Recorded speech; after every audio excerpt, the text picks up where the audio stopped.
চলুন আজ আমরা এমন একটা জগতে ডুব দেব যেখানে সুপার পাওয়ারের লড়াই এক নতুন আর ভয়ঙ্কর পর্যায়ে পৌঁছে গেছে। দেখা যাক এই গল্পে ঠিক কি কি ঘটতে চলেছে। দেখুন, গল্পটার শুরুটা কিন্তু এখানেই। যদিও এনিম্যান আর তার দল আগের যুদ্ধে ভিলেনদের থামিয়ে দিয়েছিল, কিন্তু সত্যি বলতে ওটা ছিল ঝড়ের আগের শান্ত অবস্থা। সবাই মনে মনে জানত আসল লড়াইটা এখনও বাকি, কারণ মূল ভিলেন সাইফ ভজন দাস তার আসল খেলাটা তখনও শুরুই করেনি। তো এই বিপদের গন্ধ পেয়েই কিন্তু আমাদের হিরোরা বসেছিল না। হিরো বেসে এনিম্যান, সাকিন, রিয়াদ আর আরিন নিজেদের তৈরি করতে শুরু করে দিয়েছিল। ওরা বুঝতে পারছিল যে সামনে একটা বিশাল যুদ্ধ আসছে। আর ঠিক এমনই এক সময়ে তাদের বেসে এসে হাজির হলো এক সাহসী তরুণ। নাম তার সাকিব। পৃথিবীকে রক্ষা করার একটা তীব্র ইচ্ছা নিয়ে সে হিরোদের দলে যোগ দিতে চেয়েছিল। অ্যানিম্যান তার সাহস দেখে তাকে ট্রেনিংয়ের একটা সুযোগ দেয়। কিন্তু একদিন ট্রেনিং চলতে চলতেই ঘটে গেল একটা সাংঘাতিক দুর্ঘটনা। হিরো বেসের একটা অদ্ভুত এনার্জি রিয়্যাক্টর হঠাৎ করে চালু হয়ে যায়, আর এর পুরো শক্তিটা সরাসরি সাকিবের শরীরে ঢুকে পড়ে। আর এই ঘটনাটা তাকে চিরদিনের জন্য বদলে দেয়। আর এই ঘটনার পরেই সাকিব পেয়ে গেল কিছু অবিশ্বাস্য ক্ষমতা। মানে সে এখন দলের একজন অসম্ভব শক্তিশালী সদস্য। শক্তিশালী এনার্জি ব্লাস্ট ছোড়া থেকে শুরু করে দুর্ভেদ্য এনার্জি শিল্ড তৈরি করা, এমনকি আকাশে ওড়া, সবই করতে পারে সে। বলা যায় দলের জন্য সে এক নতুন সম্পদ। আচ্ছা, শুধু যে সাকিবই শক্তিশালী হচ্ছিল তা কিন্তু নয়, পুরো দলটাই তাদের ক্ষমতার এক নতুন স্তরে পৌঁছে যাচ্ছিল। চলুন দেখি কে কিভাবে আরও শক্তিশালী হয়ে উঠছিল। দলের সবাই প্রত্যেকে নিজেদের লিমিট ক্রস করে যাচ্ছিল। সাকিনের তলোয়ার, রিয়াদের গ্র্যাভিটি কন্ট্রোল, আরিনের গতি সবকিছুই আগের থেকে অনেক বেশি শক্তিশালী হয়ে উঠছিল। কিন্তু সবচেয়ে বড় পরিবর্তনটা আসছিল অ্যানিম্যানের মধ্যে। সাকিনের সুপার সোর্ডটা এখন আরও অনেক বেশি মারাত্মক।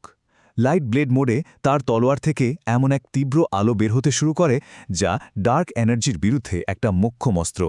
আর রিয়াদের কথা যদি বলি, সে তো তার গ্র্যাভিটি পাওয়ারকে নিয়ে গেছে একদম অন্য লেভেলে। এখন সে শুধু জিনিসপত্রই ভাসাতে পারে না, বরং একটা পুরো এলাকাকে নিজে গ্র্যাভিটি ফিল্ডের মধ্যে এনে শত্রুদের নড়াচড়া পর্যন্ত বন্ধ করে দিতে পারে। ভাবা যায়, দলের যে সবথেকে ফাস্ট সে আরিন এখন আরও বেশি ফাস্ট হয়ে গেছে। ফ্ল্যাশ স্টেপ ব্যবহার করে সে প্রায় অদৃশ্য হয়ে এক জায়গা থেকে অন্য জায়গায় চলে যেতে পারে। মানে শত্রুদের জন্য সে এক ভয়ঙ্কর প্রতিপক্ষ হয়ে উঠেছে। তো সবাই যখন নিজেদের শক্তি বাড়াচ্ছে, তখন অ্যানিম্যানের ট্রেনিংয়ের সময় একটা অদ্ভুত ব্যাপার ঘটল। তার আগুনের শক্তিটা কেমন যেন বদলে যেতে শুরু করল, যা দেখে রিয়াদ তো অবাক হয়ে চিৎকারই করে উঠল। হ্যাঁ, অ্যানিম্যানের ফায়ার পাওয়ার এখন আর শুধু আগুন নেই, এটা লেভেল আপ হয়ে গেছে লাভা পাওয়ারে। মানে সে এখন মাটি গলিয়ে লাভার নদী বয়ে দিতে পারে আর মারাত্মক সব লাভা বিস্ফোরণ ঘটাতে পারে।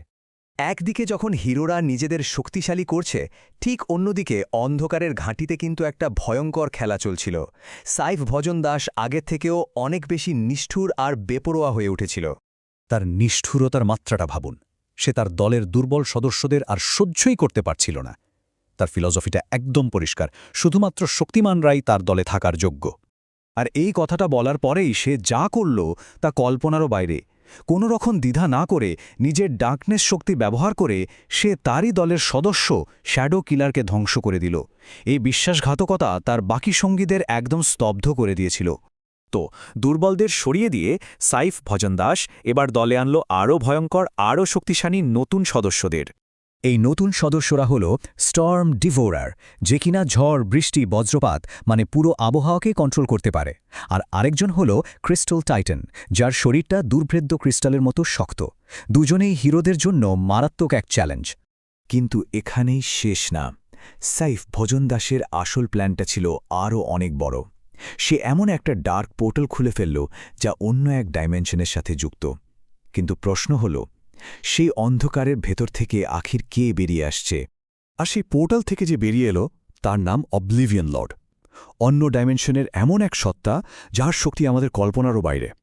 সে বাস্তবতাকে নিজের ইচ্ছে মতো বদলে দিতে পারে আর পুরো ডাইমেনশনকে কন্ট্রোল করতে পারে। এক কথায় সে একটা মহাজাগতিক হুমকি। আর ঠিক সেই মুহূর্তে হিরোদের বেসে অ্যালার্মগুলো যেন একসাথে চিৎকার করে উঠল। স্ক্রিনে ওই বিশাল ডার্ক পোর্টালটা দেখেই এনিম্যান বুঝে গেল যে চূড়ান্ত লড়াইয়ের সময় এসে গেছে। আর এরপর যা শুরু হলো তা এক কথায় মহাযুদ্ধ। সাকিন তার লাইট ব্লেড দিয়ে ক্রিস্টাল টাইটানের দেয়াল গুড়িয়ে দিচ্ছে, রিয়াদ তার গ্র্যাভিটি ফিল্ড দিয়ে শত্রুদের এক জায়গায় আটকে ফেলছে, আরিন ফ্ল্যাশ স্টেপে চোখের পলকে আক্রমণ করছে, আর সাকিব তার এনার্জি ব্লাস্ট দিয়ে স্টর্ম ডেভোরারের ঝড়কে থামিয়ে দিচ্ছে। আর সবার শেষে অ্যানিম্যান তার লাভা মোড চালু করে পুরো যুদ্ধক্ষেত্রের চেহারাটাই বদলে দিচ্ছে। শেষমেশ অ্যানিম্যান তার সবথেকে শক্তিশালী চালটা চালল। সে তার চূড়ান্ত শক্তি ব্যবহার করে সাইফ ভোজনদাসকে একটা মাইন্ড প্রিজন, মানে একটা মানসিক কারাগারে বন্দী করে ফেলল। আপাতদৃষ্টিতে যুদ্ধটা এখানেই শেষ। যুদ্ধটা আপাতদৃষ্টিতে শেষ হলো ঠিকই, কিন্তু হিরোরা একটা জিনিস খেয়াল করেনি। অনেক দূর থেকে আসল হুমকি মানে অবলিভিয়ান লর্ড পুরো ব্যাপারটা একদম চুপচাপ দেখছিল। সে একবারের জন্যও এই লড়াইয়ে অংশ নেয়নি। আর মিলিয়ে যাওয়ার ঠিক আগে তার ঠোঁটের কোণে ছিল একটা অদ্ভুত হাসি। তার শেষ কথাটা যেন একটা ভবিষ্যতের অশনির সংকেত দিয়ে গেল। এটা তো শুধু শুরু, যা পরিষ্কার বুঝিয়ে দিচ্ছিল এই যুদ্ধটা আসলে ছিল এক বিশাল নাটকের প্রথম অঙ্ক মাত্র। আসল লড়াই তো সবাই শুরু হতে চলেছে।